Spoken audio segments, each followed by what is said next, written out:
Buenos días, vamos a estudiar Hilchot, las leyes de Tfilín, Mezuzá y Sefer Torah, capítulo 5. En este capítulo el Rambam me explica cómo se escribe una mezuzá, cómo se enrolla y se fija, qué cosas la invalidan y sobre quién recae la obligación de colocarla. Halajá 1, cómo se escribe una mezuzá. Los dos pasajes, Shema y Vahayim Shamoa, se escriben sobre un solo pergamino en una sola columna. Deben dejarse un espacio de aproximadamente medio ancho de una uña por encima y por debajo de la escritura. Entonces, este es una mezuzá. Ahí tienes el párrafo de la Shema y Vahayim Shamoa. Es en un solo pergamino y en una sola columna. Si una persona escribió una mezuzá en 2 o 3 columnas, es válida, siempre que no está escrito en forma de cola. En círculo, o sea, que no está escrito en forma de cola, en círculo o en forma de tienda. Si fue escrito en alguna de estas formas, no es válida. O sea, mientras que se mantiene columnas, todavía es válida, aunque no se hace eso, se hace en una sola columna. Pero si empieza a hacer círculos o algún tipo de patrón, eso ya no se puede. Si no fue escrita en el orden correcto, por ejemplo, si escribió primero el pasaje Vehayá, o Vehayim Shamoa, el segundo párrafo, antes de Shema, no es válida. Si una persona escribe una mezuzá en 2 pergaminos distintos y mete los 2 pergaminos dentro de la cajita, no es válida, aunque luego los haya cosido juntos. No debe hacerse una mezuzá de un Sefer Torah o de Tfilín que se hayan desgastado, ni debe escribirse una mezuzá sobre pergamino vacío tomado de un Sefer Torah, porque no se debe rebajar un objeto de un nivel más alto de santidad a uno menor. Si quieres usar un pergamino que era para un Sefer Torah, ahora para una mezuzá. Un Sefer Torah tiene una kedushá, una santidad mayor. No debería bajar de nivel de santidad. Halajá 2, es una mitzvah dejar un espacio entre el pasaje Shema y el pasaje Vayim Shamoa como si fuera una sección setumá. Si se dejó un espacio como si fuera petujá, es válida, porque estos pasajes no aparecen uno a continuación del otro en la Torah. Hay que tener cuidado con las coronas sobre las letras de una mezuzá. Las siguientes letras deben llevar coronas. En el primer pasaje hay 7 letras y cada una debe tener 3 zayinim. Son la shin, la ayin de la palabra Shema. Y lo voy a tratar de mostrar eso. Si uno ve aquí encima de la shin, aquí, ¿no? Hay como 3 zayin encima. Y sobre la ayin también. Y sobre la shin de Israel también. Estoy mostrando cómo está en una mezuzá de verdad.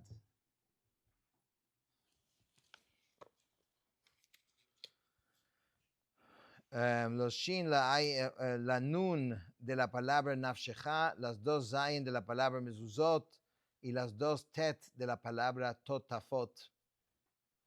En el segundo pasaje hay 6 letras y cada una debe tener 3 zayinim.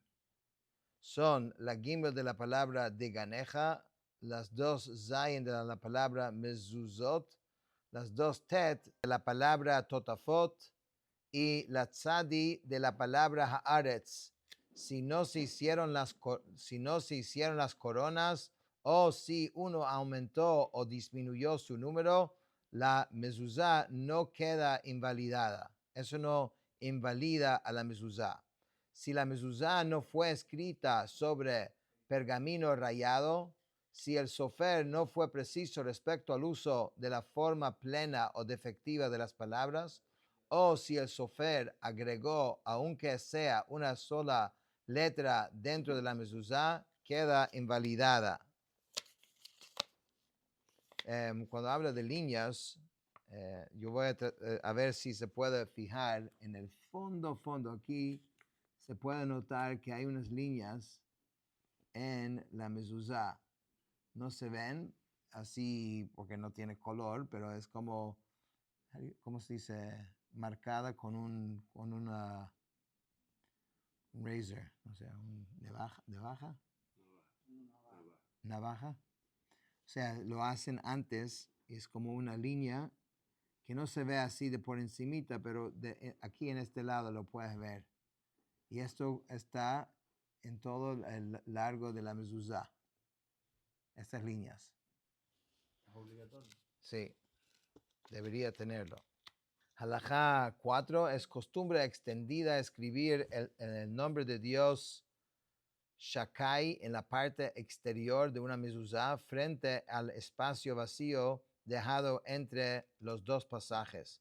No hay problema en esto porque la edición se hace por fuera. Y esto es aquí, del otro lado. Se pone el nombre de Hashem. Ahí del otro lado de la mezuzá. ¿Y dónde va eso? Eso no es aleatorio. Si uno voltea la mezuzá, va a ver que está justo entre Shema y Vahayim Shamoa. Este Shakai está puesto en este lugar específicamente. No es un sitio cualquiera. Sin embargo, aquellos que escriben nombres de ángeles, otros nombres sagrados, versículos o figuras en el interior de una mezuzá están entre aquellos que no tienen parte en el mundo venidero. No solo anulan la mitzvah, sino que además convierten una gran mitzvah que expresa la unicidad del nombre del Santo, bendito sea, el amor a Él y su servicio en un amuleto para su propio beneficio. En su tontería piensan que eso le va a ayudar en las vanidades del mundo. Esto no es ¿cómo se llama? Eso no es un amuleto. Eso es un precepto divino y es exacto cómo hay que hacerlo. Y como todas las mitzvot, no se debe agregar ni quitar. Halajá 5 es una mitzvah escribir las palabras al haaretz en la última línea de una mezuzá, ya sea al comienzo de la línea o en el medio. Tú ves que al haaretz, los últimos están en una línea de por sí. Las últimas dos palabras al haaretz están ahí al final. Se ha aceptado universalmente entre los soferim, los escribanos, escribir las mezuzot en 22 líneas, poniendo al haaretz en el comienzo de la última línea, como hemos visto. Estas son las letras que aparecen al comienzo de cada línea en orden. Shema, o sea, está contando aquí cuál va de primero aquí en todas las 21 líneas que hay aquí, ¿no? Entonces él dice, son Shema Hashem Hadvarim Levanecha Uveshochbecha Bein Vehaya Mitzaveh Bechol Yore Esev Pen Vihishtachavitem Hashamayim Vavadetem Visamtem Otam Baderech Uvisharecha Asher al Haaretz. Estos son todas las palabras que son las primeras en cada una de estas líneas. Así que puede ser que veas una mezuzá y creas que es algo aleatorio. Es con mucha exactitud la forma en que está escrito. Halajá 6. Cuando una mezuzá se enrolla, debe enrollarse desde el final de la línea hacia su comienzo, de manera que cuando alguien la desenrolle, puede leer desde el principio de la línea hasta el final. O sea, cuando ya está escrito y quieres enrollarlo para colocar la mezuzá, debes enrollarlo desde el final del texto hacia el principio, así, de esta manera.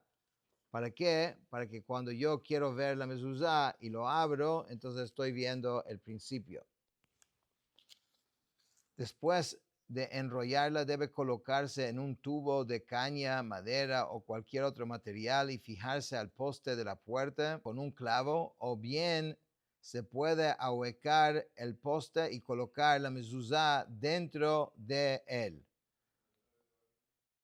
Halajá 7. Antes de fijarla en el poste de la entrada, se debe recitar la bendición. Bendito eres tú, Hashem, nuestro Dios, Rey del universo, que nos santificó con sus mandamientos y nos ordenó fijar una mezuzá.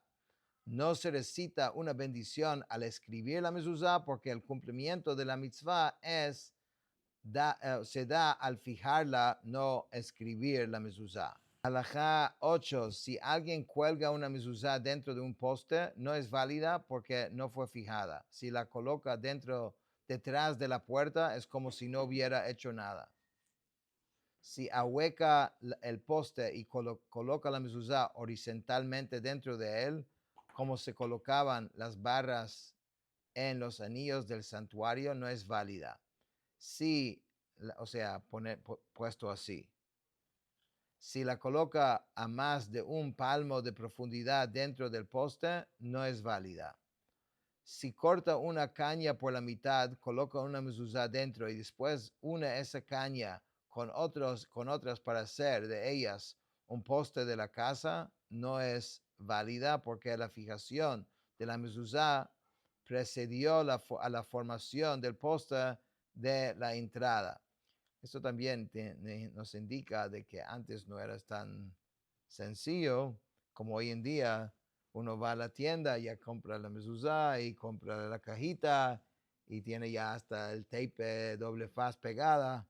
Pero en otras épocas tenían que ser más creativos y también entonces tienen que saber qué es válido y qué no es válido. Halajá 9. Una mezuzá colocada en propiedad privada debe revisarse 2 veces en 7 años y una mezuzá colocada en propiedad pública debe revisarse 2 veces en 50 años. La razón de revisarla es que quizás una letra se haya rasgado o borrado. Dado que está fijada dentro de una pared, existe la posibilidad de que se deteriore. Halajá 10. Todos están obligados en la mitzvah de mezuzá, incluso las mujeres y también los esclavos. A los menores se les debe educar a colocar una mezuzá en las puertas de sus casas. Una persona que alquila una vivienda en la diáspora y una persona que alquila una habitación en una posada en Eretz Israel están exentas de colocar mezuzá durante 30 días. Pero quien alquila una casa en Eretz Israel está obligado a colocar la mezuzá inmediatamente. Última halajá de hoy, halajá 11. Cuando una persona alquila una vivienda a otra, el inquilino es quien está obligado a conseguir una mezuzá y fijarla. Esto es así aunque el dueño esté dispuesto a pagar por fijarla. La razón es que la mezuzá es una obligación que recae sobre quien habita en la casa y no sobre la casa misma. Sin embargo, cuando el inquilino deja la vivienda, no debe llevarse la mezuzá a menos que la vivienda pertenezca a un gentil. En ese caso, debe quitarla al irse. O si es de un judío y el judío piensa poner sus propios mezuzot y se cuadró de que al él quitarle si va a haber mezuzot, ahí también se puede, llevar las mezuzot. Con esto terminamos el capítulo 5. Después que la gente se va a viajar.